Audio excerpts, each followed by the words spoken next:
Hello friend, exam study classes में आपका एक बार फिर से स्वागत है।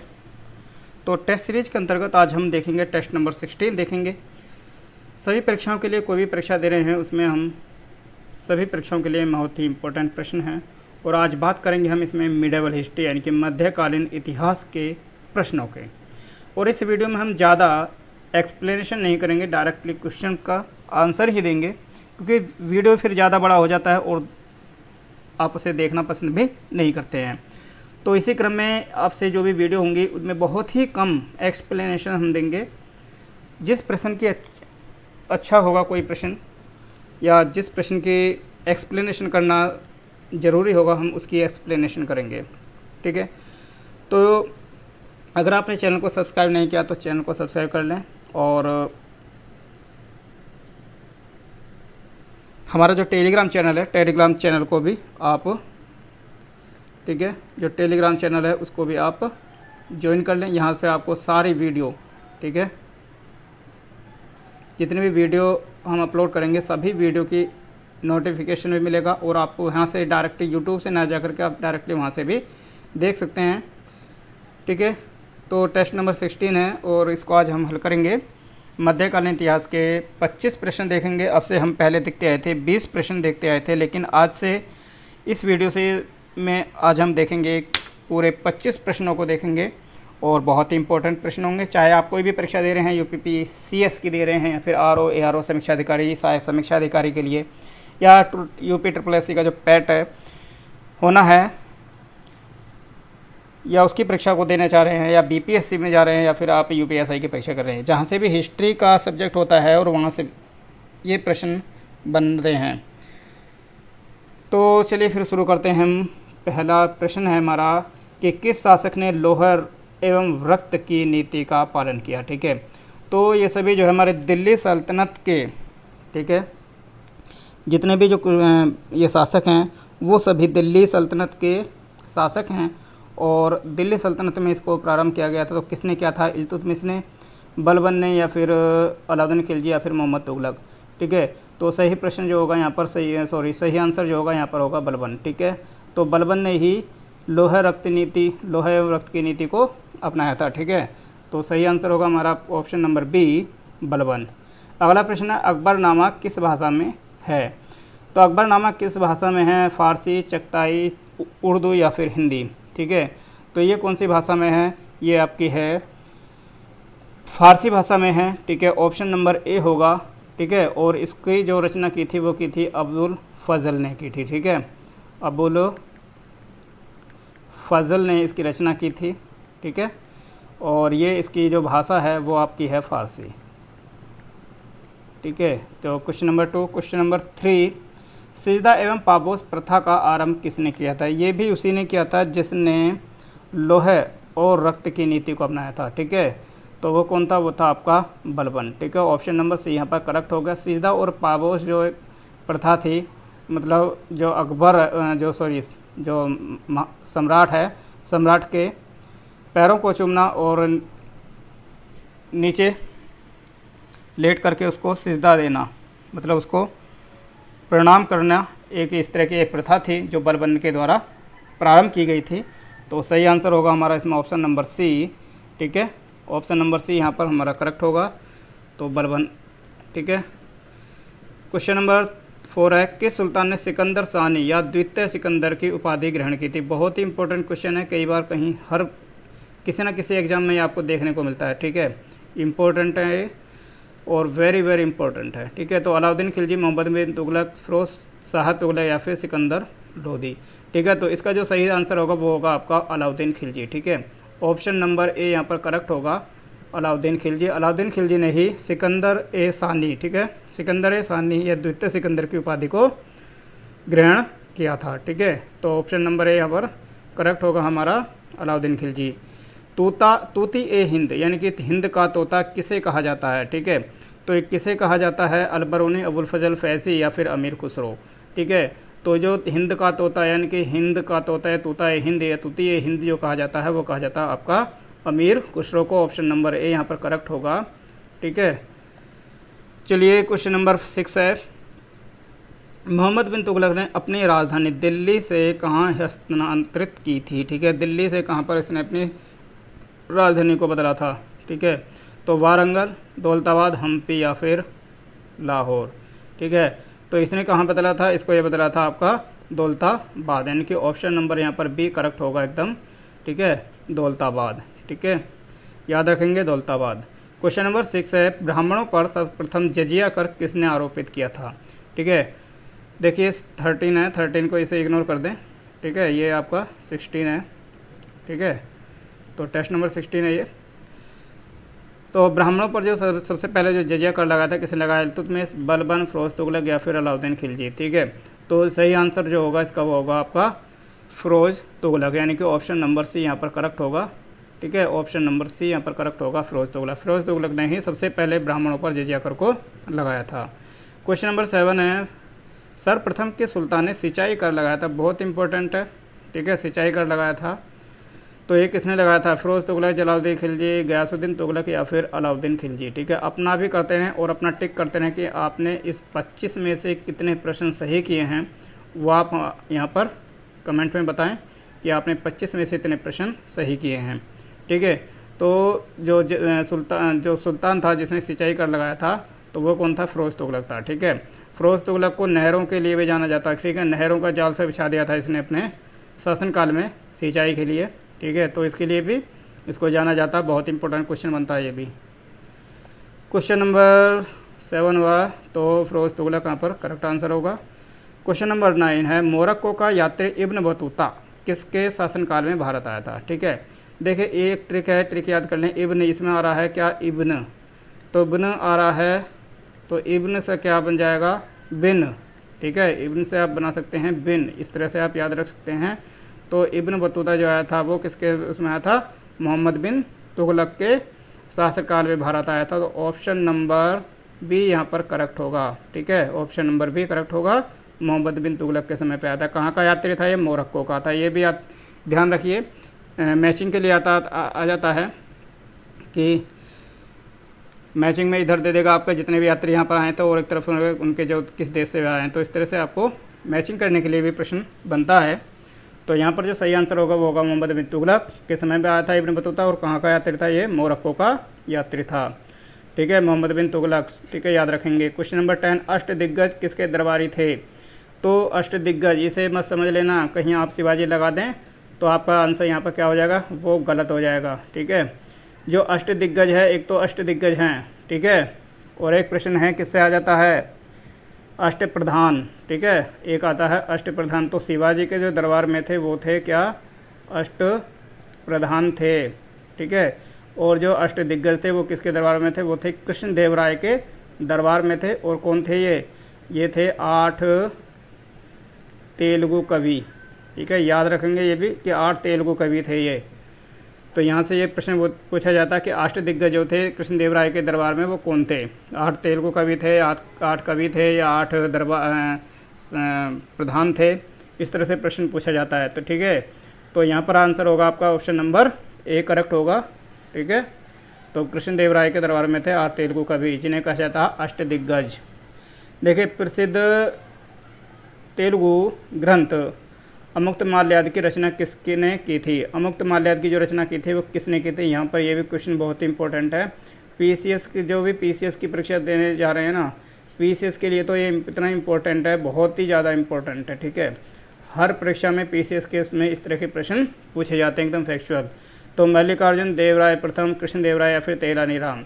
तो यहाँ पर क्या आंसर सही होगा, अमुक्तमाल्यादि की जो रचनाकार थे किसने की थी, वो की थी आपकी कृष्णदेव राय ने। ऑप्शन नंबर सी यहाँ पर करेक्ट होगा, ठीक है, option number C. Question number 12 है, 1565 में हुए तालीकोटा के युद्ध में किस साम्राज्य का पतन हुआ था, ठीक है। तो सबसे ये पूछा जाता है कि तालीकोटा का युद्ध कब होता है, तो ये होता है आपका 1565 ईस्वी में होता है।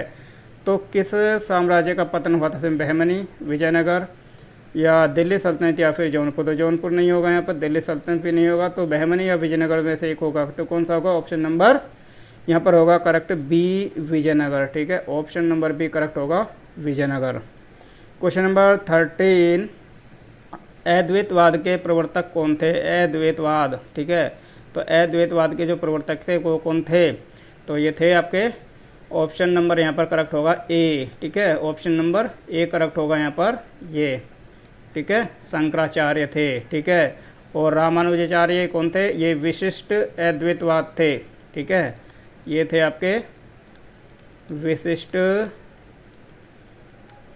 अद्वैतवाद के प्रवर्तक, ठीक है, तो ये भी याद रखेंगे रामानुजाचार्य। क्वेश्चन नंबर 14 है, बाबर ने अपनी आत्मकथा तुजुक ए बाबरी, ठीक है, तुजुक ए बाबरी किस भाषा में लिखी है? प्रश्न से ही आप लगा सकते तुजुक, तुजुक से मतलब होता है तुर्क, मतलब तुर्की, ठीक है, तो किस भाषा में थी ये? ऑप्शन नंबर भी करेक्ट होगा यहाँ पर तुर्की में, ठीक है, तो ऑप्शन नंबर भी करेक्ट होगा। 15 नंबर को देखते हैं, शेर शाह का मकबरा कहाँ अवस्थित है? बताइए, रोहतासगढ़, कालिंजर, सासाराम या फिर पटना, और कहाँ पर है ये? बिहार में है, ठीक है, इतना याद रखेंगे, कहाँ है ये? बिहार में है, और बिहार में भी कहाँ पर है? सासाराम में, ठीक है, ऑप्शन नंबर से यहाँ पर करेक्ट होगा सासाराम, ठीक है। चलिए क्वेश्चन नंबर, तो ऑप्शन नंबर से यहाँ पर करेक्ट होगा सासाराम। 16 नंबर है, किस मुगल शासक ने न्याय की घंटी लगवाई थी? ठीक है, न्याय की घंटी लगवाई थी, मतलब ये से बोला जाता है न्याय की जंजीर भी, ठीक है, न्याय की जंजीर, ठीक है, न्याय की जंजीर वो किसने लगवाई थी? कि जिसको भी न्याय चाहिए वो आकर के उस घंटे जो जंजीर है उसको बजा दे, तो वो पता लग जाता सम्राट को कि इसको न्याय चाहिए, ठीक है। तो किसके दरबार में किस शासक ने लगवाई थी? जंजीर, जंजीर, जीर से आप लगाते हैं जहांगीर, ठीक है, जंजीर से एक वर्ड पकड़ सकते हैं आप ट्रिक में, गीर मतलब जहांगीर, तो ये ऑप्शन नंबर भी यहाँ पर करेक्ट होगा, जहांगीर ने ये इसको लगवाया था, ठीक है, ऑप्शन नंबर बी। किस मुगल काल में सबसे अधिक जो हिंदू मनसबदार थे वो किसके समय में थे, मतलब किसके शासन में थे, किस दरबार में थे, ठीक है, सबसे अधिक हिंदू मनसबदार किस में थे? तो अकबर, जहांगीर, शाहजहां और औरंगजेब, जो ने वो आप इसका अकबर लगा देंगे, लेकिन अकबर आपका गलत हो जाएगा, वो थे किसके? औरंगजेब के दरबार में, ठीक है, औरंगजेब के शासनकाल में, तो ऑप्शन नंबर यहाँ पर डी करेक्ट होगा, ठीक है। क्वेश्चन नंबर 18 है, जहांगीर के दरबार में आने वाला पहला अंग्रेज व्यापारी था, पहला अंग्रेज व्यापारी कौन था जो जहांगीर के दरबार में आया था? और जो भी आया था इसको इसने इंग्लिश खान की उपाधि दी थी, ठीक है, इंग्लिश खान की इसे दी थी, इंग्लिश खान की उपाधि दी थी इसने, किसने? जहांगीर ने दी थी, किसको दी थी? तो ये दी थी आपकी कैप्टन हॉकिंस को, ठीक है, तो ऑप्शन नंबर यहाँ पर करेक्ट होगा, ठीक है, जहांगीर के दरबार में सबसे पहले यही आया था और इसे इंग्लिश खान की उपाधि दी थी जहांगीर ने। क्वेश्चन नंबर 19, रंगीला किस मुगल बादशाह को कहा जाता है? ठीक है, तो रंगीला कौन था? मुगल बादशाह था एक, कौन था? तो ये कौन था? इसे कहा जाता है, इसके सामने लगा दें तो सीधा बन जाता है मोहम्मद शाह रंगीला, तो ये था ऑप्शन नंबर बी होगा, मोहम्मद शाह, ठीक है, इसको ही रंगीला कहते हैं, ठीक है, बहुत ज़्यादा ये रंगीला था, तो इसीलिए इसको रंगीला बादशाह भी कहा गया कि रंगीला बादशाह, तो ये था मोहम्मद शाह, ठीक है। 20, किसने स्वतंत्रता का वृक्ष लगाया तथा जैकोबिन क्लब का सदस्य बना? तो कहाँ पर लगाया था स्वतंत्रता का वृक्ष? ये लगाया था किसने और कहाँ पर लगाया था? श्रीरंगपट्टनम, ठीक है, श्रीरंगपट्टनम में लगाया था। किसने लगाया था? तो लगाया था आपका टीपू सुल्तान ने, ठीक है, टीपू सुल्तान ने लगाया था, तो सही आंसर होगा ऑप्शन नंबर ए। ये भी पूछा जाता है कि स्वतंत्रता का वृक्ष टीपू सुल्तान ने कहाँ लगाया? तो श्रीरंगपट्टनम में, ठीक है, तो ऑप्शन नंबर ए यहाँ पर करेक्ट होगा, ठीक है। और ये कौन था? जैकोबिन क्लब का भी सदस्य बन गया था। क्वेश्चन नंबर 21, अकबर और महाराणा प्रताप के बीच प्रसिद्ध हल्दी घाटी का युद्ध कब लड़ा गया? ठीक है, तो हल्दी घाटी का जो युद्ध था वो कब लड़ा गया था? 1570, 72, 75 या फिर 76, ठीक है, तो ऑप्शन नंबर डी यहाँ पर करेक्ट होगा, ठीक है, ऑप्शन नंबर डी करेक्ट होगा यहाँ पर। 1576 में हल्दी घाटी का युद्ध हुआ था अकबर और किसके बीच? और हुआ था ये महाराणा प्रताप के बीच में, ठीक है, महाराणा प्रताप के बीच, ठीक है, तो ऑप्शन नंबर डी करेक्ट होगा यहाँ पर, ठीक है, 1576 में। क्वेश्चन नंबर 22, किसके शासनकाल में चित्रकला का सबसे अधिक विकास हुआ? ठीक है, चित्रकला का जो सबसे अधिक विकास हुआ, मतलब उसके जो शासनकाल था, उसका जो समय था, उसको कहा जाता है चित्रकला का स्वर्ण युग भी कहा जाता है इसे। तो वो कौन था?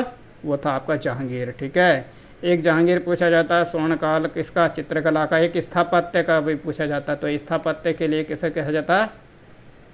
तो स्थापत्य के लिए कहा जाता है शाहजहाँ को। ठीक है, शाहजहाँ को।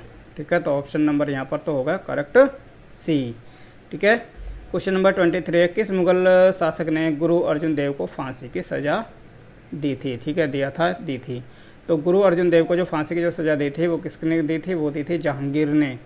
ठीक है, जहांगीर के बेटे ने इसके सब खिलाफ चला गया था, और जो गुरु अर्जुन देव थे उसने उसकी सहायता की थी। वो तो उसका नाम बताइए कमेंट में कि वो कौन था। ठीक है, तो जब उसने इसकी सहायता की थी तो जहांगीर ने क्या था? गुरु अर्जुन देव को फांसी की सज़ा दी थी। तो यहाँ पर होगा ऑप्शन नंबर 1 करेक्ट होगा।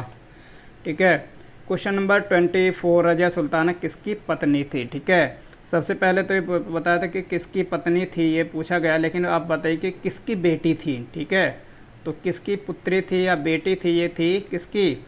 ये थी आपकी इल्तुतमिश की बेटी थी। और क्या थी? दिल्ली सल्तनत की पहली महिला सुल्तान थी, पहली महिला सुल्तान बनी थी ये। ठीक है, और इसने एक काम किया था, अपने जब भी दरबार में आती थी तो मर्दों की तरह कपड़े पहनती थी। ठीक है, मर्दों की तरह कपड़े पहनती थी, जिसकी बहुत ज़्यादा आलोचना भी हुई थी। तो इसका जो सही आंसर होगा वो होगा ऑप्शन नंबर ए, अल्तुनिया। ठीक है, अल्तुनिया की पत्नी थी। तो question number 24, question number 25 last प्रश्न है हमारा। तो पानीपत का तीसरा युद्ध किसके बीच हुआ?